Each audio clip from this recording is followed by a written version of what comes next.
Olá, pessoal, boa tarde, tudo bem? Como que vocês estão? Sejam bem-vindos a mais uma sessão da tarde aqui da Inova Educação. O meu nome é Juliana. O tema hoje que a gente vai falar é de advocacia para fintechs e eu estou bem animada com essa trilha de cursos que a gente vai lançar a partir de agora. Eu falo sempre que é para os profissionais do direito, não só para advogados, né? E a gente vai explorar isso bastante, tanto nessa live quanto nos cursos que serão disponibilizados na plataforma. E vamos começar, pessoal. Eu vou compartilhar aqui a minha tela com vocês. Como eu disse, o nosso curso é Advocacia para Fintechs. Aqui embaixo estão os meus contatos, então se vocês quiserem tirar alguma dúvida, me acessar de alguma forma, né? Basta entrar ali no meu LinkedIn, no meu Instagram, no meu site tem alguns artigos também. E eu fico à disposição para tirar dúvidas e para a gente bater um papo sobre esse tema. Então, vamos começar. Primeiro falando da sessão da tarde, né, pessoal? A Inove, ela traz aqui esses conteúdos para vocês no YouTube de uma forma mais rápida, mais sucinta. Aí a gente fala que é sessão da tarde porque a gente consegue ali bater um papo meia horinha do nosso dia, tirar meia horinha do nosso dia para conversar. E a ideia é que vocês depois, caso queiram se aprofundar nesses temas, né, entrem lá na nossa plataforma, entrem no site, acesse aí o Instagram da instituição de educação e dá uma olhadinha nos cursos que lá a gente aprofunda mais os temas. Falando um pouquinho de mim, eu sou advogada, eu atuo já nesse segmento financeiro, bancário, há bastante tempo, há quase 15 anos, e já há alguns anos no segmento de fintechs. Atualmente eu faço um mestrado em Direitos e Negócios Internacionais pela Universidade Europeia do Atlântico. Além disso, eu atuo como presidente da Comissão de Direito Digital, LGPD, Startups e Finanças na OAB Penha de França, e eu sou DPO, encarregada setorial dessa subseção. Faço parte aqui, né, do quadro de professores da Inove e também do Sebrae, ministrando cursos de empreendedorismo lá. Atualmente eu participo de uma empresa sediada no Singapura, né, na Ásia, uma fintech sediada no Singapura. Tenho algumas pós-graduações em outras áreas, mas também sou certificada em Sales Management Negotiation pela University of Akron, em Ohio, nos Estados Unidos. E aí, vamos começar aqui com o nosso tema de hoje. Por que a gente vai falar sobre fintechs, né? Eu falo que a digitalização, a informatização e a inovação, ela apareceu para todos os segmentos da indústria. Mas no segmento financeiro, a gente tem visto isso de uma forma extremamente acelerada, né? E por que isso acontece? A pandemia agilizou muito isso, mas a gente já tinha visto esse movimento há alguns anos, porque a sociedade ela tem exigido isso cada vez mais das empresas, né, das instituições que ofertam esse tipo de serviço. Então, antigamente, né, eu estou aqui já tem alguns anos, a mais que muitos de vocês, mas para a gente abrir uma conta no banco, a gente precisava ir numa agência, e aí tinha lá 4 bancos disponíveis para isso, fazer todo um procedimento junto com o gerente, esperar a abertura da conta, para mudar de agência, era uma burocracia. E hoje em dia, você com seu celular, com seu smartphone, você consegue ali abrir diversas contas digitais, acessar diversos tipos de serviços financeiros com o seu celular, de uma forma que a gente fala que é o onboarding, ou seja, a contratação. E aí eu vou falar algumas palavrinhas aqui em inglês com vocês, mas eu vou explicar o porquê disso. Aqui a gente está falando para profissionais do direito que querem atuar nesse segmento de fintechs, de inovação, de tecnologia. E quando o cliente de vocês chegar para vocês trazendo o problema, ou quando vocês forem trabalhar num departamento jurídico, no departamento de compliance ou outros departamentos de uma empresa, vocês vão ouvir muito essas palavras no dia a dia. Então, é importante ter o conhecimento técnico, importante ter o conhecimento da legislação, mas também é muito importante assimilar ali as palavras que são usadas no mercado. Então, fica ali a primeira palavrinha para vocês, onboarding, que é exatamente o momento que o cliente ele entra ali na plataforma e inicia o processo de cadastro para, enfim, ser um cliente da instituição financeira, da fintech, enfim. E aí, as fintechs, né, que são empresas de tecnologia que atuam no segmento financeiro, têm ganhado cada vez mais espaço no mercado. E por isso tem sido um campo atrativo para os profissionais de direito que querem atuar nessa área. E aí eu vou trazer para vocês um pouquinho do cenário brasileiro. Muita gente não sabe.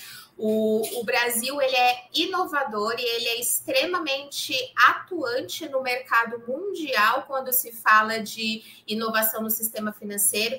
Então, para vocês terem uma noção, hoje o Brasil tem 43% das contas digitais abertas no mundo inteiro. A gente está na frente de Singapura, Hong Kong e Estados Unidos. E aí, a gente tem uma projeção para que essa fatia de mercado, market share, mais uma palavrinha para vocês, atinja até 53% em 2027. Vocês pensam no tamanho do mundo e a gente hoje tem ali, né, uma fatia de mercado, um market share, que ultrapassa metade das contas digitais do mundo. Um outro ponto para falar é que o nosso Banco Central também ele é extremamente inovador. A gente ganhou recentemente, né, o nosso Banco Central do Brasil ganhou recentemente a categoria de melhor gestor de reservas no Central Bank Awards 2023, pela gestão de mais de 300 bilhões de dólares. Além disso, o Banco Central também ganhou um outro prêmio em função da criação do Pix. O Pix, né, todo mundo usa ali no dia a dia, é o sistema de pagamentos instantâneo brasileiro, que a gente ali faz essas transações que foi tão aderido pela população brasileira, e é uma inovação. Tem muitos países considerados de primeiro mundo que não tem esse tipo de forma de pagamento ainda. Então, o Pix, ele é extremamente inovador e nós também, o nosso Banco Central ganhou um prêmio mundial em função do Pix. Além disso, o nosso Banco Central também está lançando o Drex. O Drex é a nossa CDBC. O que é uma CDBC? É uma conta, é uma moeda digital. Muitos confundem ali com uma criptomoeda, mas não é uma criptomoeda, que também foi criada pelo Banco Central para trazer inovação ali no sistema financeiro. E isso é extremamente novo, muitos países do mundo ainda não têm. Então, primeiro ponto que eu queria deixar para vocês é tirar a nossa síndrome do vira-lata, achar que o Brasil só é bom em futebol e carnaval. Não é. Nosso sistema financeiro é extremamente inovador, extremamente relevante, muito reconhecido no mercado internacional. Então, por isso é tão importante que a gente tenha profissionais qualificados nesse segmento para atuar nesse mercado, né, de constante inovação. Além disso, né, vamos falar de investimentos. Hoje, na América Latina, 48% dos investimentos destinados às fintechs vêm para o Brasil. E por que isso tem acontecido, né? Essa movimentação do mercado? A gente tem uma população mais jovem, com mais acesso à internet, com mais acesso aos telefones celulares, e isso tem aumentado a digitalização dos serviços financeiros. Além disso, o nosso Banco Central, que é o órgão regulador de grande parte, né, das áreas de atuação dos segmentos que são regulados pelo Sistema Financeiro Nacional, ele possui uma agenda de inovação. E essa agenda, ela tem sido cumprida e isso tem aumentado muito a competitividade no mercado. Antigamente, como a gente havia falado, era um sacrifício você abrir uma conta no banco. Hoje em dia, graças a muito engajamento do Banco Central nesse sentido, outros players, outros participantes têm entrado nesse mercado e proporcionado serviços financeiro de uma forma muito mais capilarizada, tem atingido muito mais parcelas da camada da sociedade. E aí, vamos falar o que é uma fintech, né? A gente acha que fintech é somente você usar tecnologia num serviço financeiro, mas vai muito além disso. A fintech, ela é um conceito que utiliza duas palavras de origem estadunidense, que é financial e technology, mas não é somente uma tecnologia aplicada às finanças. Para uma empresa ela ser considerada uma fintech, ela tem que nascer com uma base tecnológica. Tanto é que tem bancos tradicionais que utilizam tecnologia, mas não são consideradas fintechs porque eles cresceram na metodologia antiga, surgiram com uma metodologia antiga e por causa, né, da necessidade do mercado foram adequando ali os seus sistemas internos. Uma fintech, ela já nasce com uma base tecnológica. Ela já nasce querendo prestar os serviços para os seus clientes, para os seus usuários, de uma forma muito mais interativa, né? Então, vou voltar ao exemplo da abertura da conta de banco. Hoje você consegue abrir uma conta de banco num banco tradicional, mas isso foi mudado por causa de uma necessidade de mercado. Diferente de uma conta digital, provavelmente vocês têm um roxinho ou um verdinho aí na carteira de vocês, que vocês já entraram nessa empresa, já abriram uma conta nessa empresa e ela já tinha ali em todo o seu surgimento essa matriz tecnológica para prover os serviços financeiros. E aí eu falo muito de conta, né, porque é o que está relacionado no dia a dia, mas as fintechs elas vão muito além do que os bancos digitais.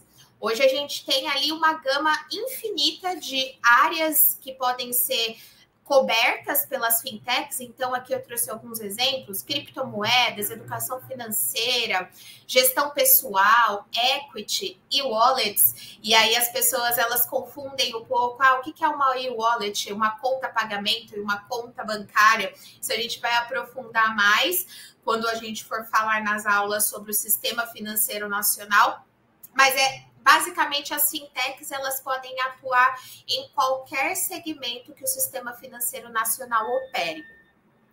E aí, pessoal, aqui eu trouxe os principais tipos de fintechs que nós temos hoje no Brasil.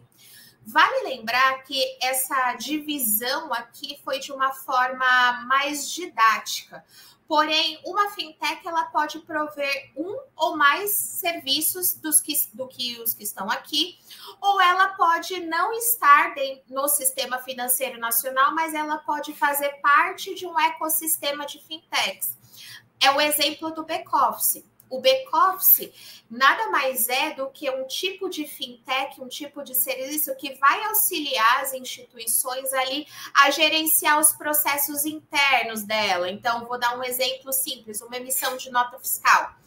A emissão de nota fiscal em si não é regulada pelo Sistema Financeiro Nacional, mas ela está ali num ecossistema de fintechs.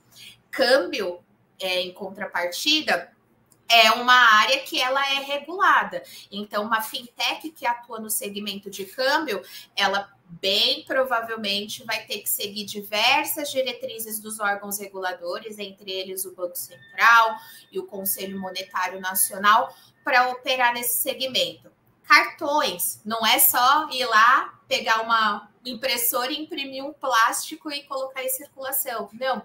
Cartões, a gente tem uma série de regras relacionadas à emissão de cartão, desde como se tokeniza, e tokenizar é quando você vai fazer o pagamento online, por exemplo, você coloca os dados do cartão, esses seus dados eles não podem circular livremente por aí, existem regras relacionadas a isso.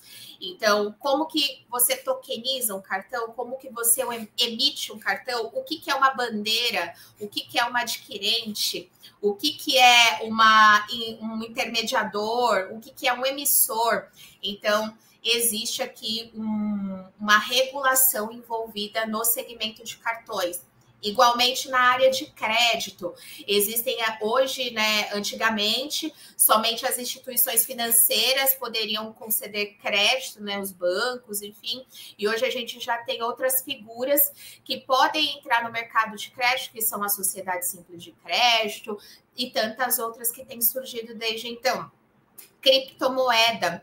A cripto, a lei que regula os ativos virtuais, os ativos digitais, ela foi publicada em 2022, trazendo para o Banco Central a responsabilidade de regulação de empresas que operam com ativos digitais, dentre eles as criptomoedas, e está caminhando. Então, o Banco Central, inclusive, essa semana, publicou um comunicado dizendo que, apesar da lei falar que o Banco Central vai regulamentar a aprovação e a licença das operações das empresas que atuam com ativos digitais, por enquanto, isso bem por enquanto, elas podem operar sem licença, mas o Banco Central é muito ativo, precisa de uma regulação, porque a gente está mexendo com dinheiro de outras pessoas, então isso traz segurança tanto para a instituição financeira que está gerenciando esses valores, quanto para nós que somos usuários e estamos ali nos cadastrando nessas plataformas.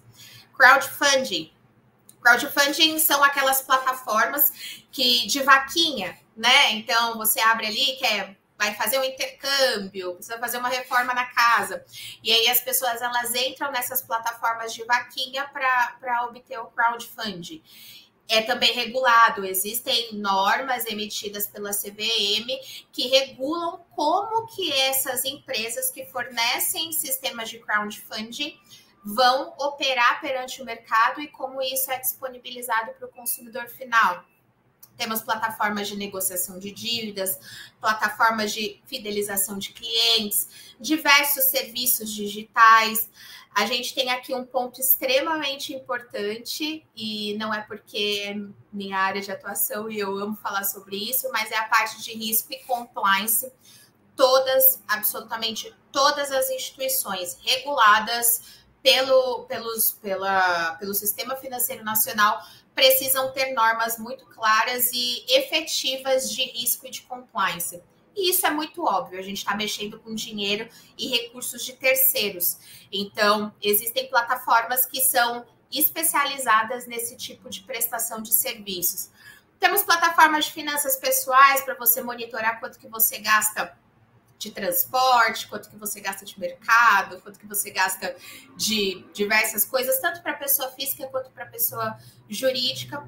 Plataformas de tecnologia diversas, quando a gente está falando de um ecossistema de tecnologia, existem diversas integrações que são necessárias, porque muitas vezes a fintech, ela começa com um corpo de colaboradores pequeno, né? A gente sabe que conseguir profissionais da área de tecnologia é muito complicado ainda no Brasil, porque a demanda é muito alta e ainda está...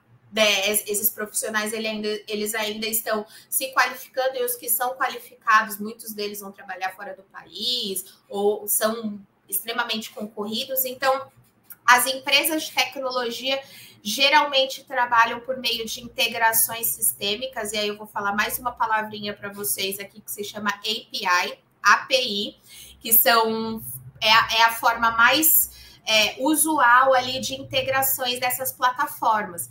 Então, eu não tenho um sistema interno, mas eu tenho uma outra empresa que proporciona esse sistema no mercado. Então, eu contrato essa empresa de tecnologia e faço uma integração e consigo prover esse serviço para o meu cliente. Plataformas de investimentos, né? Acredito que muita gente aqui já tenha utilizado um home broker ou no próprio aplicativo do banco, da conta digital, ter feito ali algum investimento. E fintechs de payments, né? De métodos de pagamento, desde pagamentos com cartões, desde pagamentos via Pix, desde Banking as a Service, mais uma palavrinha para vocês, que são instituições ali, que são empresas que fazem essas intermediações de pagamento. Então, é muita coisa, eu sei. Fintechs não são só bancos digitais. Trouxe aqui alguns exemplos para vocês das principais atuações no mercado. Como eu disse, uma fintech ela não precisa estar encaixada numa caixinha, porque como a gente viu lá no conceito, ela nasce com um conceito de inovação. Então, se a gente já colocar algo que é inovador numa caixinha, ela deixa de ser inovadora. Então, isso aqui vai mudando constantemente, elas podem se enquadrar em diversas categorias. A importância aqui para nós, o profissional de direito, que nós vamos falar um pouco mais à frente, é entender quando a gente for consultado, em qual caixinha esse produto, essa pergunta se encaixa, qual que é a regulação aplicada e qual é a melhor alternativa, qual a melhor solução que eu posso prestar para o meu cliente quando ele me trouxer esse caso. E aí, né, aqui a gente fala que as fintechs, elas surgem no contexto de base tecnológica e elas não precisam estar necessariamente uma categoria regulatória, que foi exatamente o que eu acabei de falar para vocês. E aí a gente vai falar do que importa, né? Qual é o papel do profissional de direito? E aí eu sempre falo profissional de direito, dificilmente eu vou falar advogado, pode ser que escape, mas eu falo simplesmente advogado nesse cenário. Porque o mercado da tecnologia, principalmente da tecnologia financeira, ele é extremamente amplo. Quando eu vou falar de mim, né, que eu terminei minha faculdade antes da mudança da grade no curso de Direito pelo Ministério da Educação em 2018, que incluiu Direito Financeiro e Direito Digital na grade, então eu não peguei essa nova geração. Mas a gente não aprende quais são alternativas para a nossa profissão. Então, a gente está lá na faculdade, a gente conhece o professor, os colegas que são advogados, obviamente, juízes, desembargadores, promotores, defensores, e acabou aí a nossa gama. Quando a gente fala dessa nova era, né, da nova revolução industrial, da quinta revolução industrial tecnológica, existem estudos que já falam que um profissional ele vai poder passar ele em média por 5 novas carreiras durante toda a trajetória dele.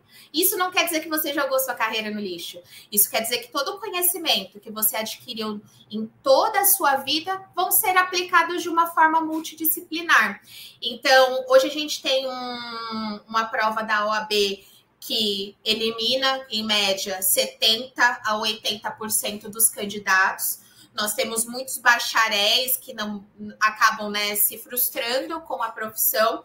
E atuar nesse segmento, além de ser extremamente excitante no sentido de estar inovando toda hora, você pode ser uma alternativa à pura e simples advocacia. Não que eu, como advogado, ou você, como advogado, não possa atuar numa fintech como advogado, mas é possível abrir o leque para quem não tem ali a tal vermelhinha da OAB. Então, o advogado, né, a gente está aqui falando de um crescimento gigantesco dessa quantidade de fintechs no mercado brasileiro, e a gente viu ali, né, e eu convido vocês depois a entrar lá na plataforma, a gente vai lançar um curso sobre Sistema Financeiro Nacional. Essas fintechs, elas são extremamente reguladas, né? Não é porque é mercado de tecnologia que é oba-oba, tobogã e piscina de bolinha, né? Existe ali todo um arcabouço regulatório por trás de tudo isso. Então, o profissional, que geralmente é o mais qualificado, é quem tem a base legal, né? Quem teve uma formação jurídica, que conhece desse segmento, tem ali uma grande chance de ingressar nesse mercado. E para você estruturar uma fintech, você precisa de uma equipe multidisciplinar. Então, tem a parte regulatória que eu mencionei, mas existe a parte de compliance, a parte de proteção de dados, planejamento tributário, ajustes regulatórios e societários, contratos. Contratos são extremamente específicos nesse mercado. E aí, todos esses especialistas, né, nessas diversas áreas, ou um profissional que é multidisciplinar, vai colaborar para o crescimento desse tipo de instituição. E aí, a pergunta que não quer calar, né? Se o cenário é tão motivador, por que a gente ainda tem tanto advogado buscando recolocação no mercado? E a resposta, ela é dura, mas é a verdade. Nós não estamos qualificados o suficiente para a regulamentação complexa e a agilidade que esse mercado exige. Então, parabenizo quem está aqui hoje buscando um pouquinho mais de conhecimento, talvez uma área que já conheça, ou talvez uma área que nunca ouviu falar, mas o conhecimento ele é sempre, sempre, sempre bem-vindo, independente de onde você vá buscar. Vocês têm que aplicar os filtros, com certeza, das fontes que vocês vão buscar, mas pela minha experiência nesse mercado, eu acho que a principal dor é a não localização de profissionais qualificados e que acompanhem a velocidade. No nosso curso sobre fintechs, eu vou abordar um pouco mais sobre as áreas de atuação paralelas à advocacia simples, né? Então, eu vou falar de compliance, vou falar de riscos, vou falar de até mesmo área de sales, né? Enfim, temos diversas áreas para abordar que um profissional de direito pode atuar dentro desse segmento. E aí, por fim, deixando como dica, né, para quem quer atuar nessa área, nós, advogados, somos extremamente legalistas, e isso é incutido na gente, na nossa profissão, na faculdade, e tá tudo bem. Porém, quando a gente está falando de inovação, quando a gente está falando de um setor altamente competitivo no mercado, a gente tem que deixar um pouco o nosso juridiquês de lado e entender com quem nós estamos falando, seja com empreendedores ou seja com consumidores que nos vieram nos procurar por uma dúvida envolvendo algum problema financeiro. Então, o nosso objetivo principal, eu deixo aqui como missão, é simplificar o sistema financeiro e viabilizar negócios. O risco, e a gente vai abordar isso também no nosso curso, ele tem que ser mensurado e ele tem que ser avaliado para trazer ali para a empresa inovação atrelada à segurança jurídica e regulatória, para que essa fintech ela não seja só um foguete que não tem ré, mas também explode lá em cima, né? Ela tem que ser uma empresa perene que se mantenha no mercado. Pessoal, por hoje é só. Eu queria agradecer muito quem participou hoje da live. Deixo aqui os meus contatos. Quem quiser entrar em contato comigo, tem aqui meu Instagram. Deixei também o meu LinkedIn, o meu site. E eu agradeço a atenção de todos vocês. Uma boa tarde. Tchau, tchau.